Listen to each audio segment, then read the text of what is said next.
श्री स्वामी समर्थ सर्व स्वामी भक्तांचं आपल्या युट्यूब चॅनलवरती खूप खूप स्वागत आहे. मित्रांनो, आज आपण जाणून घेणार आहे नक्की गायत्री मंत्राची साधना व गायत्री मंत्राची उपासना केल्याने नक्की काय फलित मिळतं.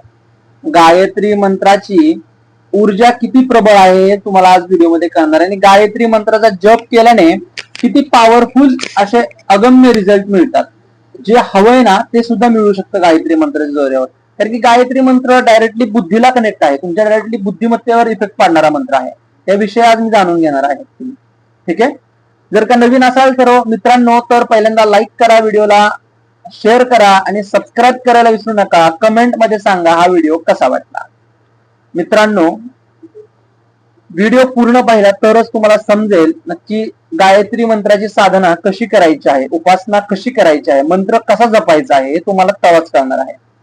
मित्रांनो, गायत्री मंत्राचा जप नॉर्मली आपण तोंडाने मुखाने डायरेक्टली करत असतो. गायत्री मंत्राचा जप मनामध्ये खरा करायचा असतो. त्यावेळेला आपली बौद्धिक क्षमता पूर्णपणे विकसित होते आणि त्याचा प्रभाव इतरांपेक्षा वेगळ्या पद्धतीने आपलं बौद्धिक क्षमता वाढते आणि विकसित होते. वेगळ्या पद्धतीने माणूस कार्य करतो. आता मी तुम्हाला काही गोष्टी सांगणार आहे. गायत्री मंत्राचा नियमित जप केल्याने काय फलित मिळतात व लेडीजनं गायत्री मंत्र म्हणावा का हे सुद्धा लक्षात घेण्यासारखी गोष्ट ते सुद्धा तुम्हाला मी सांगणार आहे.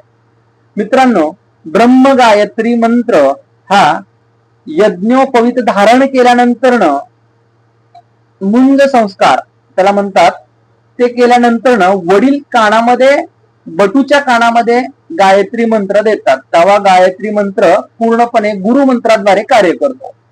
पौरोहित्य करणारे, कर्मकांड करणारे आम्ही सर्व काही गुरुजी असतात, तर त्यांना गायत्री मंत्राचा जप करणं खूप गरजेचं असतं. कारण कोणतंही कर्म करू, पूजेचं कोणतंही कर्म करू, त्याचे दोष जे आहेत ते आम्हाला लागत असतात. ते दोष सर्व काढायचं कार्य कोण करतं? जगदंबा गायत्री माता. गायत्री मंत्र तुम्हाला माहिती सर्वांनाच येतो. तर गायत्री मंत्र याचे प्रभाव तुम्हाला सांगतो आणि जप कसा करायचा. आता गायत्री मंत्राचा जप करताना तुम्हाला ताट बसून हातामध्ये माळ ठेवून तुम्हाला असा जप करावा लागतो. तोंडाने म्हणत असतात काही जण, तर तोंडाने न म्हणता तोंड बंद करून, डोळे बंद करून मनामध्ये हा जप ध्यान लावून म्हणायचा आहे. याने काय होतं, तुमच्या बौद्धिक क्षमता सुद्धा वाढते व तुम्हाला एक अशी गोष्ट कळायला सुरुवात होते जी कुणाला कळत नाही. म्हणजे काय, तर पुढे काय घटना होणार आहे त्याची अनुभूती व्हायला सुरुवात होती. त्या व्यक्तीला पुढच्या घटना जाणवतात. पण ती व्यक्ती जर का बोलले ना कोणाला ती घटना किंवा एखादी गोष्ट सांगितली ना, तर ती व्यक्ती त्याला वेड्यात काढणार, नाही याला काय कळत नाही, खोट आहे असं. त्यामुळे कधी कोणाला सांगायचं नाही की आपल्याला पुढच्या काही गोष्टी समजतात, हे लक्षात ठेवा. जे गायत्री जप करतात त्यांना अनुभव आहे, ते व्हिडिओ पूर्ण पाहणार आणि त्यांना माहिती आहे. आता गायत्री मंत्राचा जप तुम्ही मनामध्ये ज्या वेळेला करता त्यावेळेला तुमच्या शरीरामध्ये ऊर्जा येते, त्या मंत्राची ऊर्जा शरीरामध्ये प्रवेश करते. त्यावेळेला पूर्ण बॉडी व्हायब्रेशन करते तुमची दुसऱ्या तिसऱ्या दिवसापासून.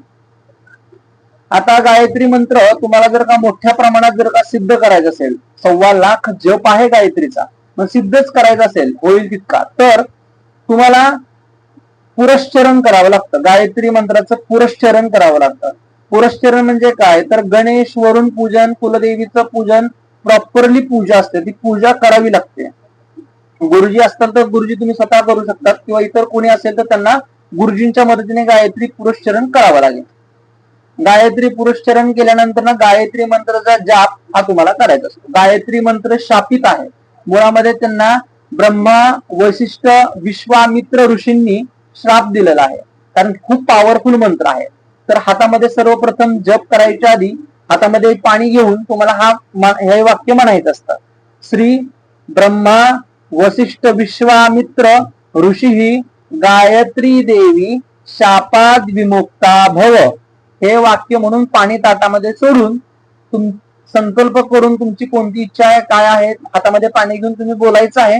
गोत्राचा उच्चार करून, गोत्र माहिती नसेल तर काश्यप गोत्र म्हणायचं आहे. उच्चार करून ते पाणी ताटामध्ये सोडायचं आहे आणि ताट बसून गायत्री मंत्राचा जप करायचा आहे. जप करताना प्रातःकाली ब्रह्ममुहूर्तावरती पहाटे 4 वाजल्यापासून किंवा 5 वाजल्यापासून तुम्ही करू शकता किंवा सकाळी 6 वाजता सुद्धा हा जप करू शकता. सायंकाळी करायचं असेल तर सायंकाळी 5 वाजता ते 5:30च्या दरम्यान तुम्हाला हा जप करावा लागेल.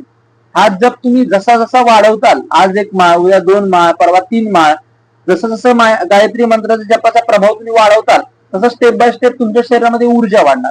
ऊर्जा, मानसिकता तुमची एकदम स्ट्रॉंग करणार. त्यांनी तुमची आर्थिक प्रगती सुद्धा होणार, फायनान्शियली कंडिशन सुद्धा स्ट्रॉंग होणार आणि तुमचे कुठले काम थांबणार नाहीत. मेन लोकांचा प्रॉब्लेम हा होतो, काम अडकतात, तर काम थांबणार नाहीत. कामामध्ये तुम्हाला प्रबळ यश मिळत राहणार. माझा स्वतःचा अनुभव आहे. पुढे काय होणाऱ्या घटना त्याची अनुभूती होते आपल्याला. ज्या वेळेला तुम्ही गायत्री मंत्र बंद करता किंवा तुम्ही नेगेटिव्ह गोष्ट एखादी बोलता त्यावेळेला तो खंड होतो मंत्र आणि मग काय होतं, त्या मंत्राचा रिझल्ट तुम्हाला पाहिजे असा लाभत नसतो. त्यामुळे मित्रांनो, कधीही गायत्री मंत्राच्या साधकाने नेहमी पॉझिटिव्ह गोष्टी बोलल्या पाहिजेत किंवा पॉझिटिव्ह कुठल्याही व्यक्तीच्या बाबतीत पॉझिटिव्ह विषय बोलणं गरजेचं आहे. नाहीतर त्याचा प्रभाव हा निगेटिव्ह पद्धतीने सुद्धा तुमच्यावरती पडू शकतो. तुम्हाला हा व्हिडिओ कसा वाटला नक्की सांगा. चॅनलला लाईक करा, शेअर करा, सबस्क्राईब करायला विसरू नका. भेटूयात परत नवीन व्हिडिओवरती. श्री स्वामी समर्थ.